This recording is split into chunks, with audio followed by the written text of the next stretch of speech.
जय भीम दोस्तों। आज के इस वीडियो में हम बाबा साहब द्वारा लिखी गई किताब एनिहिलेशन ऑफ कास्ट का चैप्टर नंबर 6 डिस्कस करने जा रहे हैं।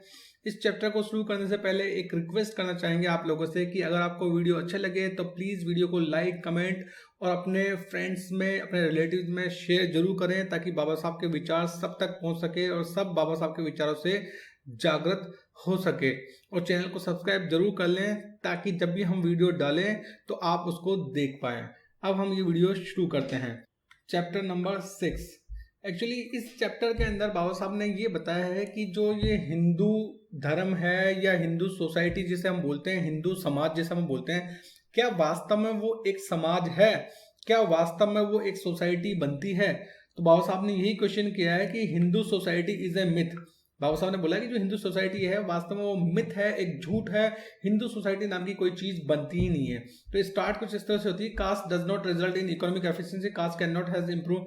बाबा साहब भी बोल रहे हैं कि जो कास्ट है उससे किसी भी प्रकार की इकोनॉमिक एफिशिएंसी नहीं बनती है, ना ही कास्ट से कोई किसी प्रकार का रेस के अंदर कोई इंप्रूवमेंट आता है। Caste has however done one thing, लेकिन कास्ट ने एक चीज जरूर की है, जाति ने एक चीज एक और की है कि हिंदुओं को कंप्लीटली डिसऑर्गेनाइज, मतलब असंगठित कर दिया है, डीमोरलाइज। उनका जो मोरल है हिंदुओं का वो बिल्कुल कम कर दिया है। क्योंकि पहले के चैप्टर्स में बाबा साहब ने ये प्रूव किया है कि कास्ट से इकोनॉमिक एफिशिएंसी नहीं बढ़ती है। क्योंकि पहले के चैप्टर्स में वो बताया गया है कि जो कुछ लोग कहते हैं कि जो कास्ट है वो डिवीजन ऑफ लेबर है, उससे एफिशिएंसी, इकोनॉमिक एफिशिएंसी बढ़ती है। तो उसको उस चैप्टर में बाबा साहब ने नलीफाई किया। आप प्रीवियस वीडियोस देख सकते हैं। उसके बाद में चैप्टर नंबर 5 में ये बोला गया था, कुछ लोग मानते थे जो कास्ट है वो रेस को मेंटेन करने के लिए, प्योरिटी ऑफ रेस को मेंटेन करने के लिए या प्योरिटी ऑफ ब्लड को मेंटेन करने के लिए कास्ट बनाई गई है। लेकिन बाबा साहब ने अपने लॉजिक्स और आर्ग्यूमेंट्स और फैक्ट्स, फिगर्स से उन सबको खत्म कर दिया है, उन आर्ग्यूमेंट्स को पूरी तरह से खत्म कर दिया है। तो इस तरह से बाबा साहब कहते हैं कि कास्ट से ना तो कोई इकोनॉमिक एफिशिएंसी आती है, कास्ट से ना कोई रेस का इंप्रूवमेंट होता है, लेकिन कास्ट से, जाति से एक चीज जरूर होती है और वो ये होती है कि कास्ट ने हिंदुओं को पूरी तरह से डिसऑर्गेनाइज कर दिया है, पूरी तरह से असंगठित कर दिया है और डीमोरलाइज कर दिया है। उनका जो मोरल है, उनकी जो स्पिरिट है, उसको पूरी तरह से खत्म कर दिया है। और उसको समझाने के लिए बाबा साहब ने ये चैप्टर लिखा है। इसको हम डिस्कस करेंगे तो हमें पता लग जाएगा कि कैसे जो ये जाति प्रथा है उसने हिंदुओं को असंगठित किया और कैसे उनको डिमोरलाइज किया। The first and foremost thing that must be recognise that Hindu society is a must. पहली जो चीज हमें वो मानना चाहिए कि जो हिंदू सोसाइटी है, हिंदू समाज है, वो एक मिथ है। मतलब हिंदू कोई समाज है ही नहीं, समाज है ही नहीं। हिंदू को हम एक ग्रुप, समूह बोल सकते हैं, है ना। समूह अलग चीज होती है और समाज अलग चीज होती है। तो हिंदू है एक ग्रुप, समूह हो सकता है लेकिन समाज नहीं हो सकता, ऐसा बाबा साहब ने बोला है। और सबसे पहले हमें इसी चीज को अंडरस्टैंड करना पड़ेगा। बाबा साहब कहते हैं कि the name Hindu is self a foreign name. जो हिंदू नाम है वो अपने आप में एक विदेशी नाम है। और ये हमें जो इंडियंस को दिया गया था, ये मोमडन्स, मुस्लिमों ने यहाँ के नेटिव्स को दिया था ये नाम। मतलब जो हिंदू शब्द है और हिंदू हमें खुद को बोलते हैं, वो एक्चुअली मुसलमानों द्वारा दिया गया नाम है, हमारे खुद के द्वारा लिया गया नाम नहीं है। It does not occur in any Sanskrit work prior to the Mohammedan invasion. Sanskrit के किसी भी कार्य के अंदर, किसी भी लिटरेचर के अंदर ये हिंदू नाम का शब्द मिलता ही नहीं है। और मुसलमानों के आने से पहले, मुसलमानों के मोमडन इन्वेजन से पहले ये शब्द एग्जिस्ट ही नहीं करता था। They didn't feel the necessity of मतलब हिंदुओं को, जो सो कॉल्ड हिंदू है, उनको कभी लगा ही नहीं कि उन्हें एक नाम चाहिए। क्योंकि एक नाम की जरूरत उनको इसलिए नहीं पड़ी क्योंकि वो एक कम्युनिटी को फॉर्म करते ही नहीं थे। वो अलग अलग जातियों का एक, मतलब अलग अलग जातियां एक जगह रह रही हैं, बस अलग अलग जातियां एक जगह रह रही हैं, लेकिन वो कोई एक समाज फॉर्म ही नहीं करते थे। और क्योंकि वो एक समाज फॉर्म करते ही नहीं थे तो इसलिए उनको किसी एक सिंगल नाम की जरूरत पड़ी ही नहीं। ठीक है, वो अलग अलग जातियां हैं, उनकी अलग अलग जातियां ही अलग अलग एग्जिस्टेंस रखती हैं और वो अलग अलग जातियां ही उनकी एक आइडेंटिटी हैं और उन जातियों से ही उनकी पहचान होती है।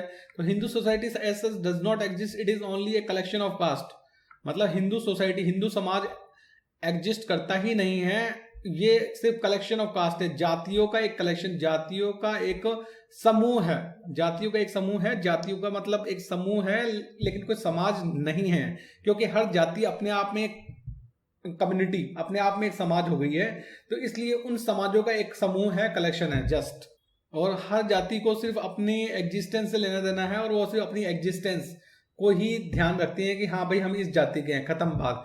और उनकी जाति, उनका जो हर चीज है वो उनकी जाति से स्टार्ट होता है, जाति पे ही खत्म हो जाता है।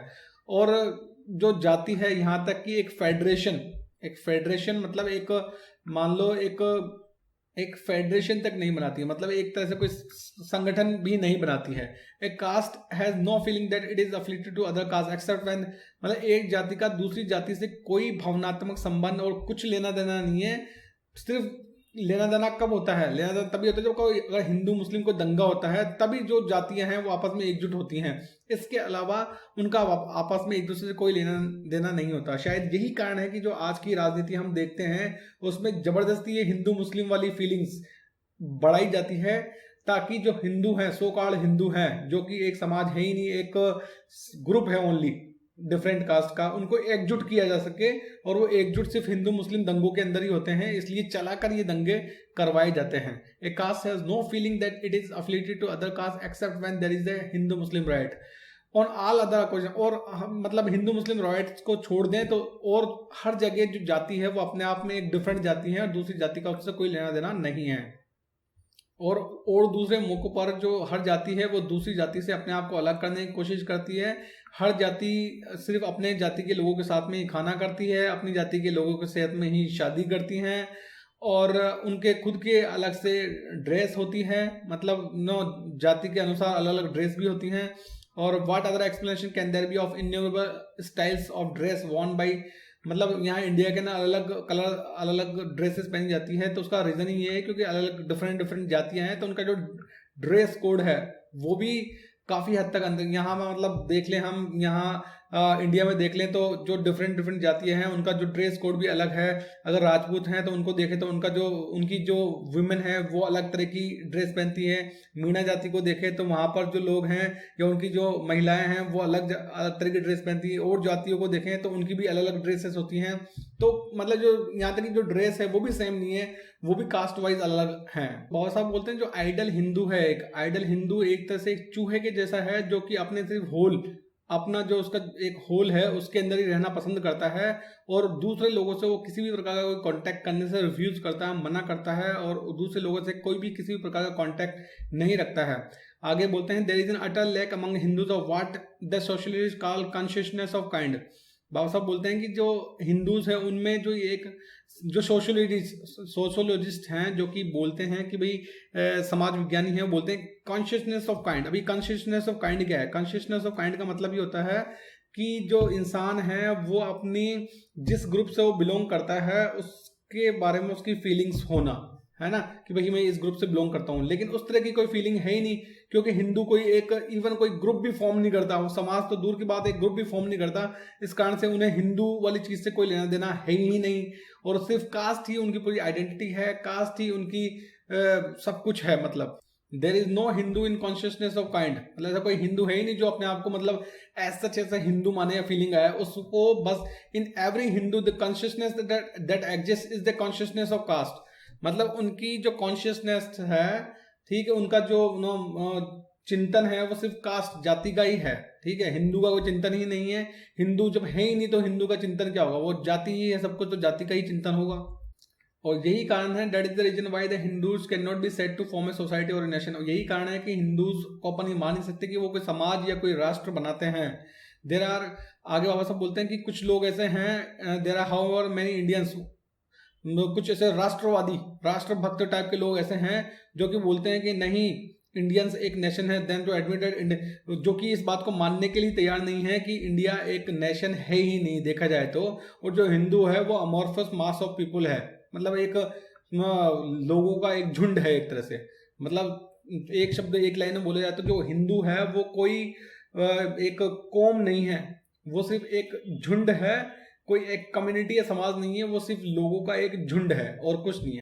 आगे बाबा साहब एक कॉन्सेप्ट बताते हैं कि जो लोग हैं, ये जो राष्ट्रवादी लोग हैं, बोलते हैं कि हाँ ठीक है, डिफरेंसेस हो सकते हैं, हमारे अंदर काफी डिफरेंस है, लेकिन एक यूनिटी भी है। मतलब वो so called unity in diversity वाली बात, और वो यूनिटी और डाइवर्सिटी वाली बात बताते हैं कि उनकी जो हिंदूज हैं उनकी हैबिट्स, कस्टम्स, बिलीफ्स हैं वो एक हैं। तो उसके लिए बाबा साहब बोलते हैं कि जो हैबिट्स, कस्टम्स और बिलीफ्स का एक होना जरूर उससे समाज नहीं बनता है। समाज बनता है लोगों के एक होने से।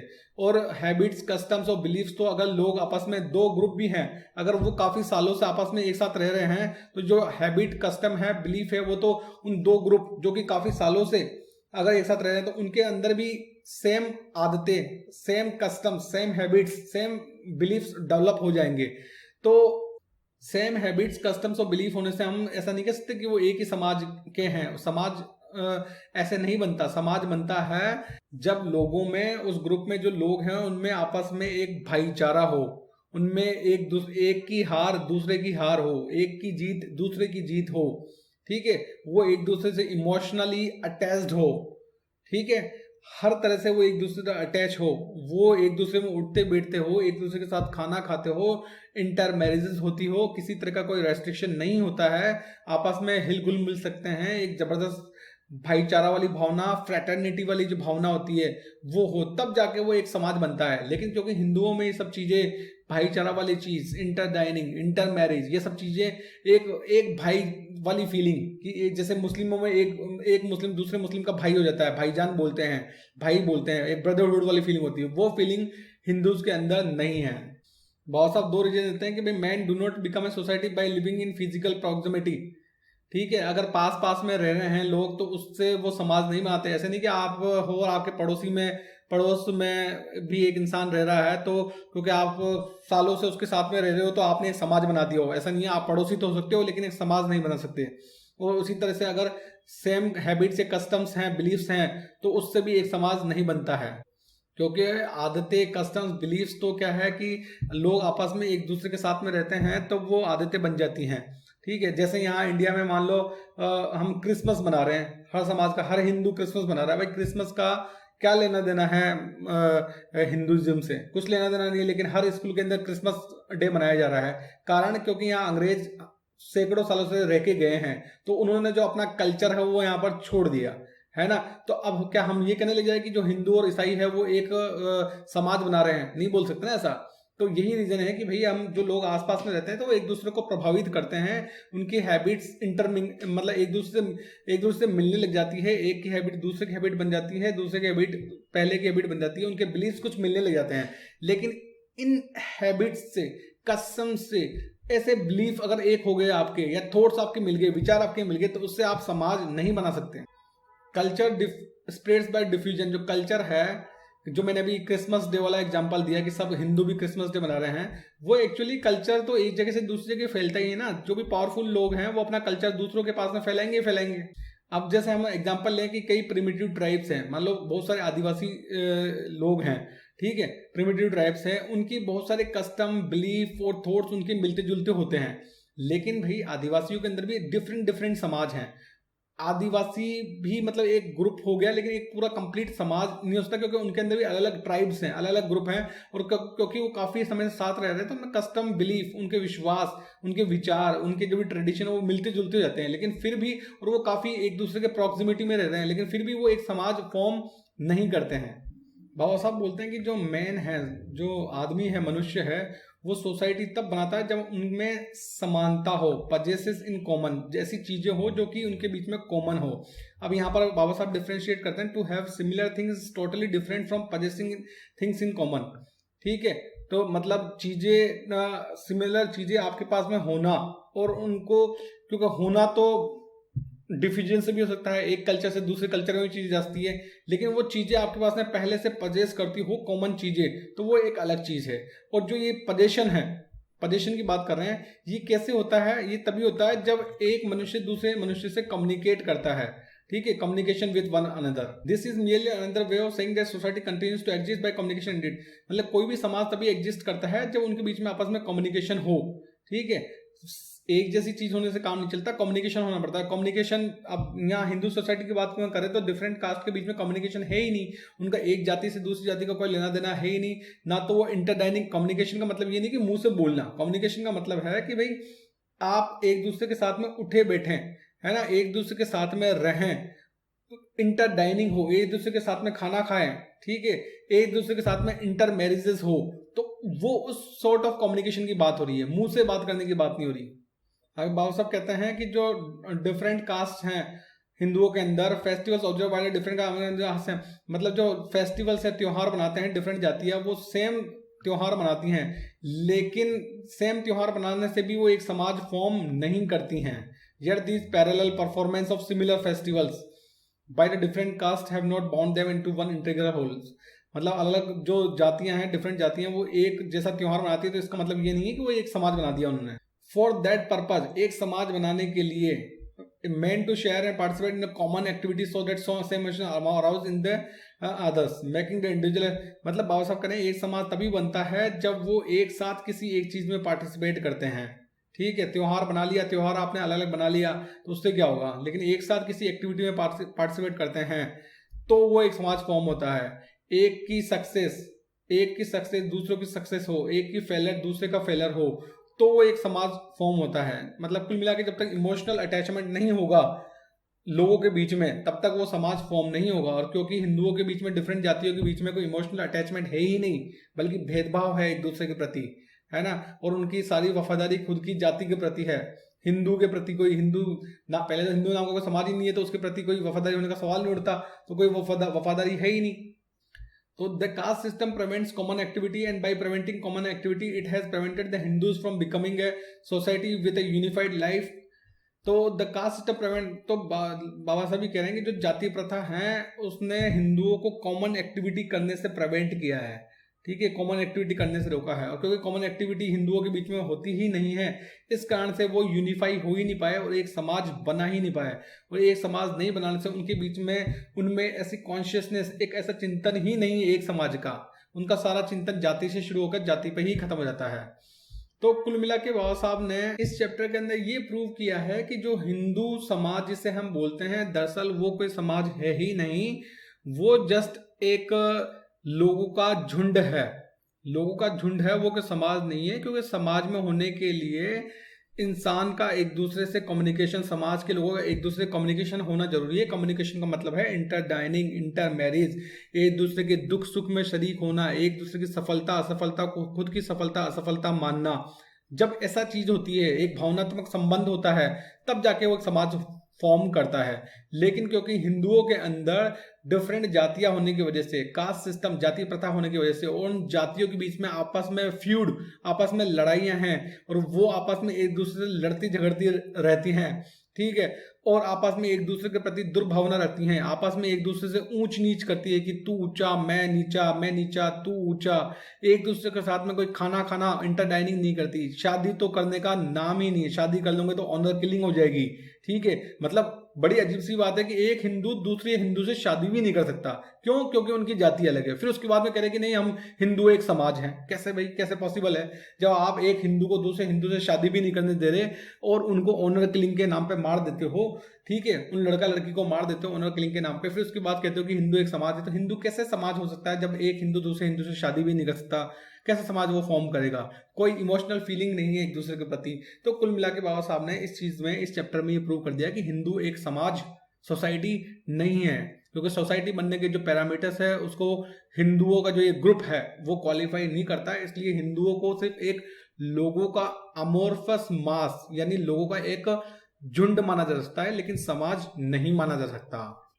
तो ठीक है दोस्तों, इस तरह से हमने ये चैप्टर कंप्लीट कर लिया है, चैप्टर नंबर 6 कंप्लीट कर लिया है। आई होप कि ये वीडियो आपको अच्छा लगा होगा और जो चीज़ मैं समझाना चाह रहा हूँ, जो चीज़ बाबा साहब समझाना चाह रहे हैं इस चैप्टर के अंदर, वो आपको समझ में आ गई होगी। तो एंड में मैं यही कहना चाहता हूँ कि अगर ये वीडियो आपको अच्छा लगा है तो प्लीज़ वीडियो को लाइक, कमेंट और अपने फ्रेंड्स के अंदर, रिलेटिव्स में ज़्यादा से ज़्यादा सोशल मीडिया पर शेयर कीजिए, ताकि बाबा साहब के विचार हैं वो लोगों तक पहुंच सके और लोग बाबा साहब के विचारों से लाभान्वित हो सके और एक समाज का, एक देश का निर्माण कर सके। तो thanks for watching the video.